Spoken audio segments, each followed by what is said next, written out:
I first played The Darkest Tales a couple years back during one of Steam's tri-annual Next Fest events. If you aren't familiar with Next Fest, it's basically a bunch of demos for upcoming games and some live streams. You can also chat with the developers and learn more about some of the games you might be interested in. I've come across a bunch of games that have really grabbed my attention due to this event, and if you haven't checked one out in the past, I highly recommend doing so in the future. When I played the demo for The Darkest Tales, I loved the story, the graphics, and the gameplay was enjoyable. Yeah, there were some rough spots to be sure, but I had faith that those could be ironed out before the full release.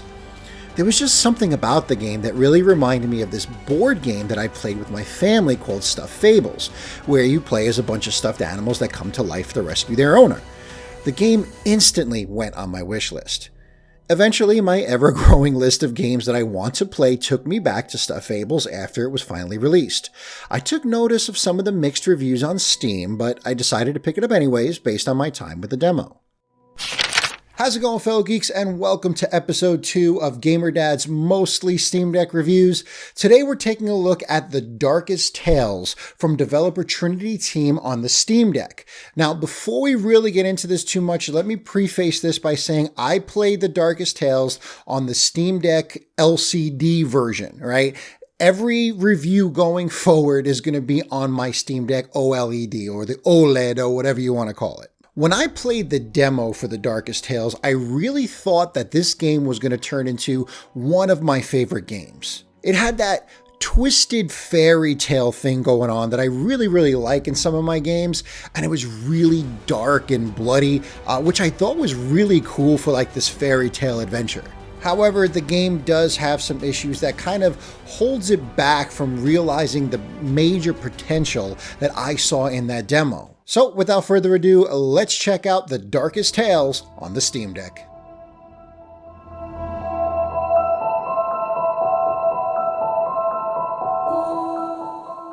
In The Darkest Tales, you play as Teddy, who, after being locked away in a toy box by his owner, is awakened one day by a fairy who resides within a nightlight. She informs Teddy that the young girl whom he belongs to, Alicia, is trapped within her own mind, being preyed upon by a sleep demon who's keeping her locked within her own nightmares. Initially, Teddy is indifferent to Alicia's plight, as he's kind of hurt by being tossed aside into a toy box and forgotten about. I think we would all feel that way. However, after some convincing, the fairy is able to talk Teddy into saving Alicia. Now, I really dug the setup and the overall storyline of the game until the ending, but we'll get into that in just a minute. It initially struck this chord with me because I've always liked that idea of our childhood toys kind of coming to life and grabbing up arms in the forms of everyday household items like broken scissors and rubber band bows to kind of protect the evil that plagues our children in the night. Now, I don't know if there's a specific genre for that kind of thing, but I just think it's kind of cool. There was this image that I saw a while back, this art piece. I think it was on Facebook, and it kind of made me think of what I thought this game could be, or what I wanted it to be, really. If I can find it, I'll throw it up on the screen here, and you guys will see what I'm talking about. The voice acting can be a bit rough, and it's obvious that these aren't A-list voice actors, but I gotta give it to them, they try their best. It can come off as a bit cringe at times, but I like the story enough to be able to kind of look past that. The ending, on the other hand, is a bit too convoluted for no other reason than to shoehorn in this twist that I could see coming a mile away. Nothing really feels like it's explained all that well, and you can kind of tell that this is a novice developer in terms of storytelling.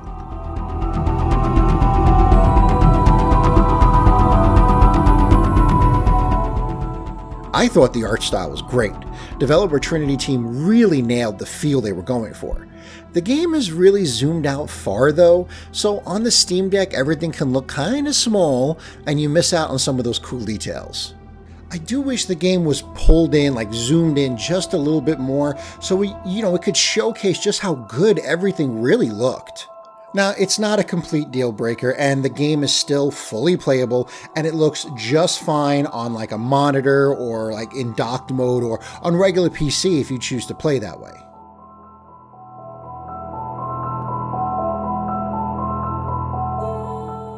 The Darkest Tales is a Metroidvania.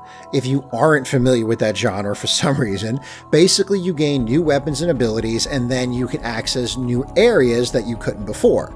You hack and slash your way through various enemy types with different fairy-powered weapons as you travel the levels that are inspired by many of our childhood fairy tales, only twisted by the sleep demon. Gameplay is easy enough to get a hang of, but sometimes it felt like the controls were like fighting against you. The game can also be brutally difficult at times. Even on the easier setting, it felt like the game was unnecessarily difficult. Seriously, I felt like taking my Steam Deck and snapping it in two at certain points while I was playing this game.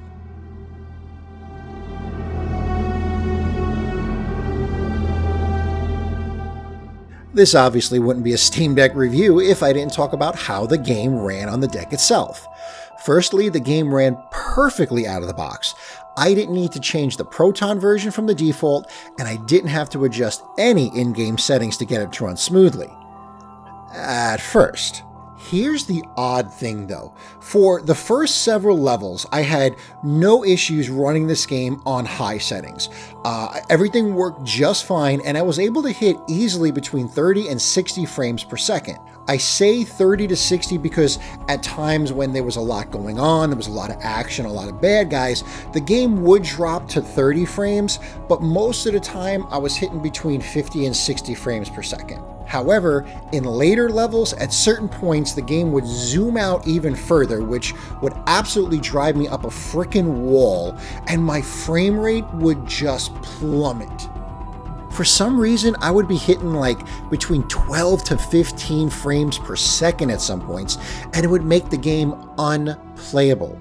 I ended up having to drop the settings down to medium, and I didn't end up dipping below 30 frames per second for the rest of the game. Also, this game kills the original LCD Steam Deck battery, so be aware of that if you still have that model.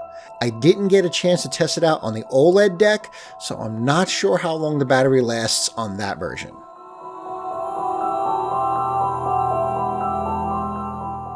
Alright, this is a tough one. I like the overall story. Like I said, the idea of our childhood toys coming to life and battling monsters to keep them at bay is a really cool idea. However, the game kind of muddles that with subpar voice acting and a twist that was so convoluted and really didn't make a whole lot of sense, at least to me. Coupled with the brutal difficulty at times, this one is kind of hard to recommend without giving at least a little bit of a warning. If you can get past the insanely unbalanced difficulty, the odd story decisions at the end there, and the so-so voice acting, strangely enough, there's still something underneath all that that's kind of fun to enjoy. I mean, I played through the whole game, so obviously I still enjoyed it a little bit because I didn't just abandon the game. Now, I rate The Darkest Tales a 6.5 out of 10. It normally goes for about 20 bucks, but if you can get it on sale for like 10 bucks or cheaper, I'd give it a shot. So that's it for today's video, fellow geeks. Let me know if you've ever played The Darkest Tales and what you thought of it. If you got any game recommendations, let me know in the comments, and you never know, maybe I'll check them out for a future game review. So until next time, I'm GamerDad79. Keep on geeking on.